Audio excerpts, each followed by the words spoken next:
What's up, beautiful people? This is Pretty Girl Love Trap Content, and this is my very, very delayed review of We Own This City Part 5. You guys, this was another good hour worth of content, okay? Of course, it's based on a true story. It is sad, but they make it very entertaining, okay? So let's get into it, y'all. We got more interrogation, okay? We got Gondo. He's in the interrogating room, of course. It's just funny to me how these officers are just singing like canaries. Like they just don't have no issue snitching. Like snitching, like snitching to the fourth power. Like they don't have no problem with squealing, okay? So it's just hilarious to me. But Gondo, he over there in the interrogating room. So they ask him like, yo, like, how long have you been robbing the folk? Okay. He was like, oh, about 2008. Okay. And yeah, I heard you got shot. You know what I'm saying? So what's up with that? And he was like, oh, it was a situation. I got shot. I was actually the victim. So yeah, end of that story. The feds was like, Jamel, Rayam, he had something else to say. He didn't say it was like that. He said it was a drug deal gone bad. So your boy got him was like, that fool lying. He is lying, okay? He the one with all the issues, okay? You know this fool shot 3 people in 1 year. And so they looking at each other like 3 people. He's like, yeah, 3 people, okay? He the one with the problem, okay? He got the P problem. And so we cut to this scene with your boy Ram. He pulling up to this house party. They playing house music.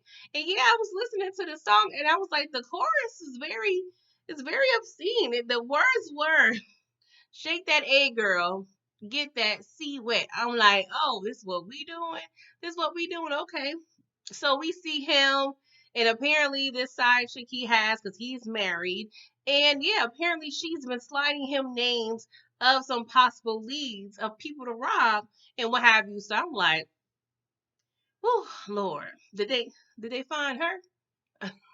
I'm just saying, did he give up her name? He just be snitching and everything. So of course we switch over to, your boy Raham getting, interrogated, and yeah, he was like, yeah, she was giving me some names and what have you, whatever.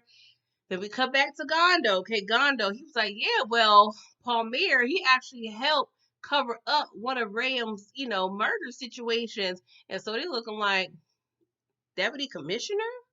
He was like, well, it was actually Colonel back then, but yeah, he did that ish.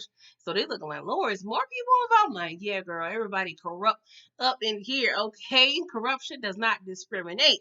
So Jamel, he starts talking about the whole murder situation, and he was like, well, one of them actually got in some deep trouble. Okay, I was suspended for 2 years with pay. I'm like, with pay? So you got your regular paycheck, not 50% like you be on short-term disability.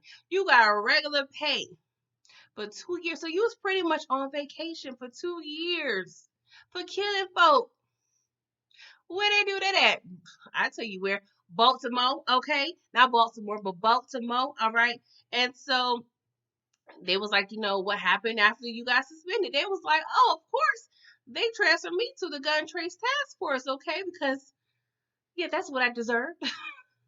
I deserve more corruption, okay? Because they saw my file. They was like, yeah, this is a good fit. Yeah, this is crazy. Like, all this corruption is ridiculous, okay? So we are talking to Gondo again. And so, apparently, he was on the force in the department before Ram, okay? He was like, yeah, things became to go downhill when, Ram joined the squad. I'm like, you lying. You lying. It was you. It was you. It was everybody, okay? Everybody's to blame, all right? So we go back to 2016, okay? And we see Suter, he's investigating this crime scene, in this alley. So of course there's some onlookers, everybody, peeping the scene, what's going on. So he sees the older gentleman, and I guess the gentleman gave us some vibes, like, he'll cooperate.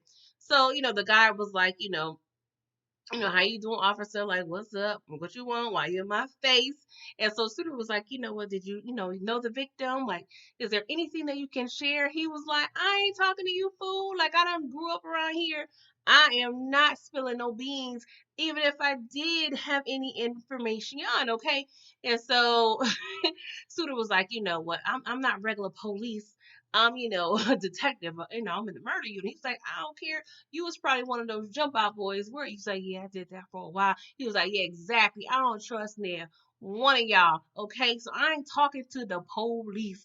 And I'm like, bro, you is already talking to the police. Like, what are you talking about? We got 11 people over here. Why do you talk to the police? It's broad daylight. No, you ain't giving no information out, but you still talking to the police long enough to where you looking real suspect. Like, come on, make it make sense, bruh. Anywho, we see, back at the civil rights office, and, Nicole talking to her coworkers, and apparently they got statements of not only, Herschel and them stealing from drug dealers, but they are also stealing from regular law-abiding citizens, okay? Straight citizens, hardworking 9 to 5ers. So of course she's taking the file like, let me go ahead and, check this one fella out, okay? So meanwhile, we see the feds, they're bugging Gondo's car. Okay, so we see Gondo over there parking at his apartment complex. I'm like, fool, you making 8K in one paycheck, you still living in apartments? Like, I guess. I mean, if you're trying to keep a low profile, because we heard Jenkins's rules, okay? Like, don't be going crazy with the fun. So I guess to keep up appearances, he ain't trying to live too crazy. But I'm like, you could at least, buy a cute little house or something. But hey, we already know Gondo ain't good with the funds, all right? So they successfully put a bug in his car. Meanwhile, we see Suter and his partner, they at the bar, and they're talking about the case or whatever. And, Suter was telling his partner, like, hey, I really love this work. I really love what I do at this point. It really feels like I'm making a difference, because when I did drugs, it was pointless. You know what I'm saying? It wasn't my finest hour. And yeah, I saw some things. So I'm like, what you saw? I know you saw a little something, but let me know what you saw. But I'm like, the fact that you said it wasn't your finest hour, I'm like, are you incriminating yourself, Suter? Like, what's going on here? All right. So we see Nicole, okay, she's visiting James Otis. I mean, talk about a name, James Otis, okay? And he actually had a situation with Herschel and the gang and them pulling him over. And we actually saw this scene a few episodes ago on Wayne Jenkins Day when Jake gets pulled up on him, showing his stripes and whatnot, doing a Roger Rabbit. So we see him again, and he's explaining the situation like, hey, I had a tail light out, but hey, it really wasn't my fault. I got an old school vehicle and it's hard to find parts. So it was on the way, okay? It was on the way, but raggedy DSL or UPS or what have you took forever for my part. Okay, so I ain't get it. So yeah, they had quote unquote cause to pull me over, but it was some BS, okay? So they had me, get out the vehicle. They questioning me, and we see Herschel on his BS again, talking about, oh, you done assaulted an officer, oh, I gotta search your vehicle now. So of course, he talking about how the vehicle smell like weed, and he finds this man's money. Okay, so apparently Otis got paid. He went to the check casher place or to the bank or what have you. I believe he said check casher place, and he cashed the whole check, took out cash, and put it inside his vehicle, not in his pocket, his vehicle. And I'm like, sir, is this smart? This is Baltimore. Like, what are you doing here? 658 of them things, all right? So when Herschel finished searching his vehicle, he already know. He was like, "Sir Herschel, you took my money, bro. Did you take my money?" And he already know he did, right? And so I'm like, bro, he done took his whole paycheck, okay? And that goes a long way when you paycheck to paycheck. Okay, this man got 3 kids and a wife, like, just trifling, y'all. So Herschel only reported $50 to evidence. Okay, so he pocketed $608.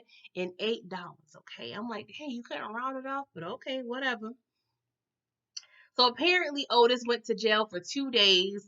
He was able to get released, but he had to sign a document that stated that he would not, follow suit and file a suit, against the department or the city. And yeah, he tried to go back to work, and he was like, nah, bruh, ain't happening. So he pretty much lost his job due to all of this because he lost clients while he was off. And the damage has been done at this point. And he was like, you know what? The bank, they're repossessing my vehicle. So yeah, even if I do find a new job, how am I gonna get there? How am I get there? And I'm like, I don't know, bro. Like, ain't no buses or nothing up in there. Like, I don't think they have a train system in Baltimore. But Baltimore seems like one of the places where you need a car. But I'm like, bro, like, how long have you had your vehicle? Because you still got a car note. Like, I don't know. Like, it's the math ain't mathing. But I'm not gonna get too deep up in there. Okay. The point is, Herschel is a hot mess, and yeah, that ain't right. Don't get me wrong, stealing is bad, but I don't really feel horrible about you stealing from drug dealers. But when it comes to citizens, yeah, that's a problem. We did see the situation where Allers, stole that $10,000, and ultimately, the guy, couldn't pay his connect and he got. That those type of situations, yes, I feel horrible. But no, this man, he clocks in and out for his money. Okay, that is a no, Herschel. Okay, so Jamel, he over there, he get interrogated, y'all. So he's talking about this robbery from 2014, okay? And so your boy Allers had the nerve to bring his son along, okay? And I'm like, okay, it's career day, it's take your child to work day. Like, yeah, this is what we do, okay? Because your boy Alex is like, okay, you gonna have to earn your keep. I'm about to be retired in about 5 years, so I'm gonna need you to keep this thing going, okay? So I'm gonna train you on how to rob, okay? I'm gonna train you how to rob because yeah, our expenses need to get paid, all right? So they're apparently, staking out the Williamses, okay? They're a husband and wife duel, and yeah, they go up in the house and they end up finding 416,000 of the dollars in the bedroom, okay? And so they're all counting the money, okay? They're counting the money. And apparently, when, the other cops showed up, the county, they left $350, okay? So 416 minus 350, that brings it to $66,000, okay? So if y'all divide the 66 four ways, that brings it to $16,400, okay? Yeah, that's a lot. That's pretty much takes, what, 6 months for the average worker to make $16,000, okay? But if y'all go steal, like I would at least took half. Like, come on, bruh. If we gonna do it, we gonna do it. Like that. That ain't nah, bruh. I would have left maybe a quarter of a mil, but I ain't leaving there without 50K of my own for my cut. Like, come on, like if y'all gonna rob, all right. How you just gonna rob a little bit? Like, oh, I just robbed a little bit. Like, no, that ain't cute. Okay, so we see Ward over there. He's over there getting interrogated.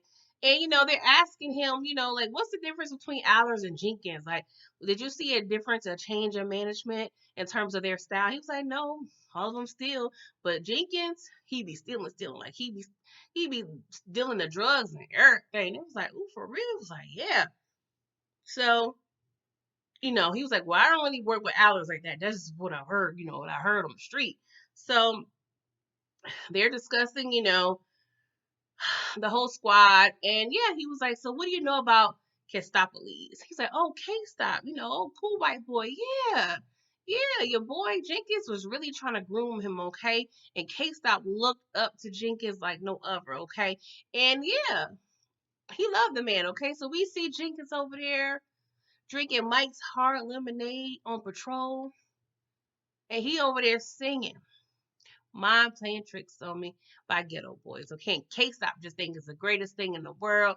Your boy, Jenkins, he on a loudspeaker singing the lyrics. I'm like, yeah, my mind would really be playing tricks on me if I was walking down the street and saw that BS. Like, what are you doing, bro? Like, what are you doing? This man got so much nerve. But the actor is so good. John is so good.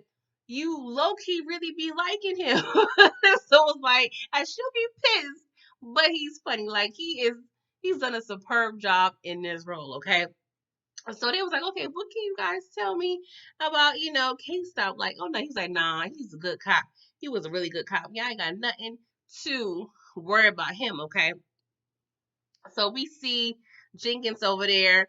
Apparently, he told Ram and Gondo that they were under investigation because Gwen thought uh Jenkins was a good guy, like he was straight, so that's why he told him the information.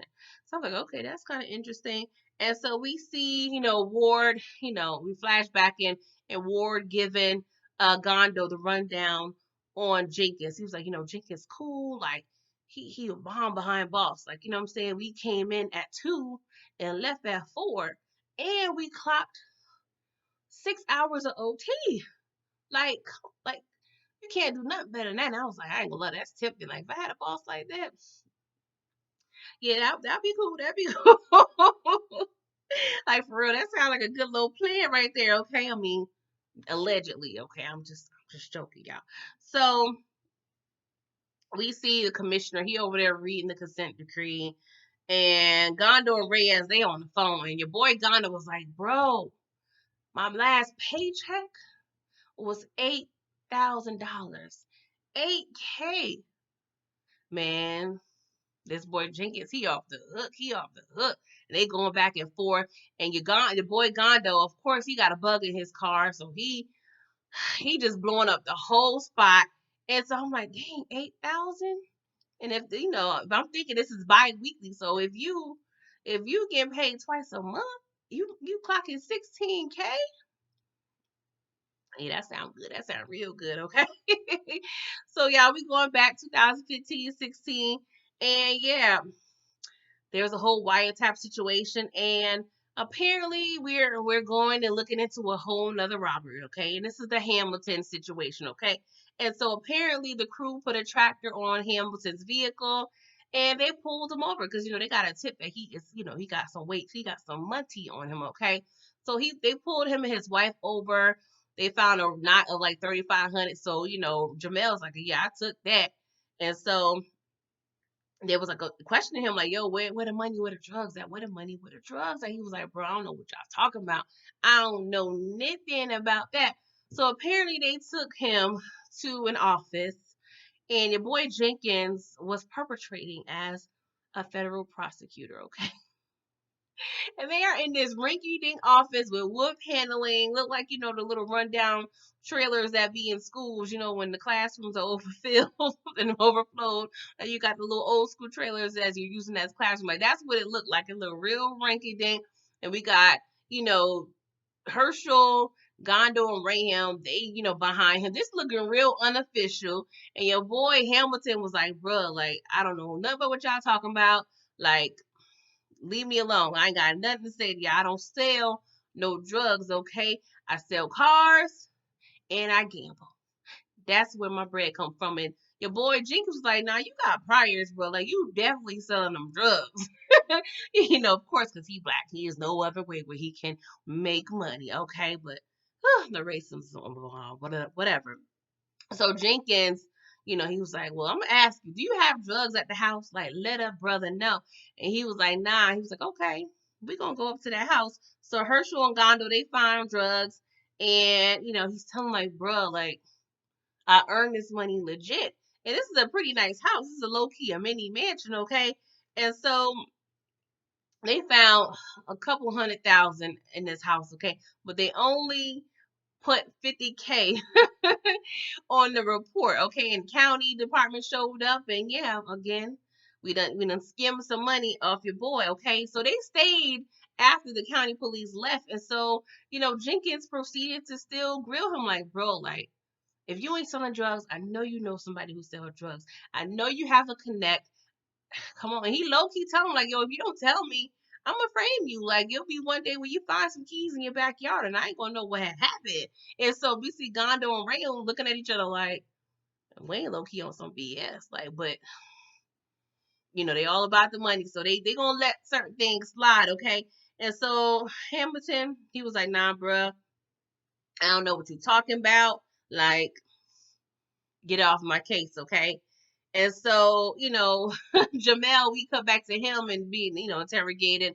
And he was like, yeah, like when we found that money in Hamilton's house, Herschel was left alone. Gondo left the room. So we noticed that some money wasn't looking right. Them stacks was looking kind of short, like real short, like that scripper Wayne that stole from, okay? And so he was like, we weren't just stealing from people. We at this point we're stealing from each other now. Like it's getting real bad out here, these streets, okay? So we see Jamel and Gondo. At this point, of course, they know they're being investigated, but Gondo don't care. Jamel was like, bro, like, I need you to slow down. You too flashy. He was like, yo, I'm gonna do this thing and I'm gonna ride this till the wheels fall off, bro. Thug life up in here. I don't care about no investigation. I'm good. I'm good, bro. Thug life. I was like, all right, Gondo, do you, bruh? So we at, Ward, we, see him interrogated now. And it was like, what, explain Wayne as a man. Like, how is he as a man? He was like, Wayne, he was cool. He wanted to be an upstanding family man, but, he had a double life, okay, because he loved them scrippers, okay? He loved the scrippers and the prostitutes. And, sometimes he'll go down to the nice side of town and get him a room, eat him a nice steak, and, live his life as a single man. And so, they was like, okay, what's up with K-Stop again? Like, are you sure he a good cop? He was like, no, K-Stop is good, okay? So apparently K-Stop was transferred out of that department. You know why? Because your boys Herschel and Jenkins did the worst test ever. So they pulled over to this little alley. They made, K-Stop get out the car. And they was like, hey, I got a scenario for you, bruh. So suppose we, did a raid of some drug dealers. We found some money, right? So if it's, drug dealers, it's not really, money that people care about. Like, what do you think if we were to steal that money? Like, what would you do? Like, what would you do? He was like, we don't do that. We don't do that. Like, what are you talking about? Like, we would never do that. We're cops, okay? We're upholding the law. And so, they laughed. I'm like, yeah, bro, like you right. We were just playing with you, bro. Like, you passed the test, but he failed the test because a couple of weeks later he was transferred out of there, okay? Because yeah, they need everybody to be robbing and stealing up in their department, all right? But I'm like, why couldn't you have did like a better trap? Because even if K-Stop was a thief or was down with it, that wouldn't be the situation where he would admit it. Like he gave, Suter a test, which was the car wash, I believe. So you could have set him up like that. Like I feel like that wasn't the best test, but of course, he thought Suter was down because you know what? He's black, so of course he's gonna be down. Okay, K-Stop gets a, gets a different type of test. All right, but anywho, because K-Stop is what. So we see Nicole over there. She's meeting up with the mayor discussing the consent decree. And, she got this little hater assistant talk about, it's too much money. Like, we got to buy body cams and do all this and that. Like, no, this is going to be taken away from our young black boys. And I'm like, well, if you want these young black boys to grow up in a nice, environment and not be harassed by the police, you got to go ahead and figure this out. And it's one of these situations where what comes first, the chicken or the egg? Like, where is the money best, in terms of the community? Of course, you want to invest in our youth, but you also have to invest on the police that's going to be eventually, supposed to be protecting this youth when they grow up. But, police, they're not really looked at as a protective matter at this point. I mean, low key, when I'm driving, I'm thinking of the police as the enemy, low key, because you'd be scared. But yeah, that's a whole nother issue. So the feds meet up, and it was like, what? I think we got enough. We got enough intel to charge these fools, okay? Because you know what I did? old girl's partner was like, I had some contacts. So I realized these fools been clocking overtime when they've been on vacation. Your boy Jenkins was in Myrtle Beach. Somebody else was in the Bahamas, or Bora Bora, what have you. So they really clocking OT on vacation. I'm like, y'all just bold. Like, at least be on the clock when y'all doing that. Like, they ain't caring. I'm like, ain't no auditors and nobody. Like, what's going on, bruh? So it was like, okay, we're gonna go ahead and charge them with wire fraud, and that'd be that. We're gonna tell the commissioner last minute. And if y'all remember, I believe it was the first episode, the commissioner, when he was told, he was like, dang, they gonna tell me last minute. And so it's just funny to, it's cool to see all the pieces come together. So y'all, March 1st, 2017. We see all the officers and the gun trace task force show up at IAD one by one. One by one, everybody trickling in. Everything look easy peasy. And see, we see your boy Gondo come out the vehicle. First of all, he parks in a lieutenant parking spot. Bro, you not no lieutenant. Then he showed up with these tight behind skinny jeans and this, shirt with his taco meat hanging out. And I'm like, bro, like, this don't look like your day off, but I mean, I guess it's your day off because you have your your gun and badge with you. But what you doing? You just came from a date. Like, what's going on here? But it seemed like the morning time, so maybe he went to the Waffle House for breakfast on the date. Who knows? But yeah, Gondo was so fresh and so clean. It's about to get arrested. Okay, so. And next, we see a press conference, and the commissioner was saying, hey, 7 officers was arrested for racketeering, conspiracy, abuse of power. They've been over there, charged with robbery, extortion, overtime fraud, like all of the charges, okay? And so the commissioner was like, yeah, I'm the plain clothes unit is going to get shut down, okay? Everybody about to be in them blue uniforms, okay? And so we see Suter, he in his office, and he watching all this go down with his coworkers, right? And so one of the coworkers was like, ain't you used to work for this fool? Like, how was he like? So Suter looking all suspicious and guilty. He was like, yeah, I gotta go to the bathroom. This boy getting bubble guts. And I'm like, oh, Suter, you just come on, at least play it off, bruh. So we see him getting flashbacks of, just certain situations. The first situation at the car wash, then the situation with the old man dying. Your boy is going through it mentally, okay? So we see him at a traffic light, and we see old boy Zapala getting repossessed. It got repossessed. It's on a tow truck right at the same light. I'm like, oof. This is symbolism at its best, okay? And so, if you guys remember, I believe episode 1 or 2, he complimented, that same man. I forgot his name real quick, but he complimented him on his car when he was kind of, rubbing it and wiping it off, whatever. I'm like, whew, y'all just tying everything together, okay? It was Otis, James Otis. Yeah, how can I forget that name, y'all? So Nicole and the Med, they having drinks, and she's kind of giving a rundown on how she grew up. She grew up in a nice part of town on the outskirts, and kind of discuss how she got into law, and she actually has a brother who does tile work, and yeah, he's been harassed by the police numerous times. And one of the times he got harassed in front of their house, the police didn't believe he lived there. And yeah, they pretty much roughed him up, and he flew all the way to Atlanta to get away from the BS because it was PTSD at its finest. And yeah, nobody showed up to court or anything. So they pretty much just did damage to this boy, and it probably effed him up for life to where he's like on some NWA, F the police for life type ish, okay?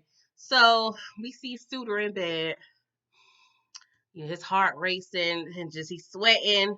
We see, we hear the crash sound that's playing over and over his head from the accident.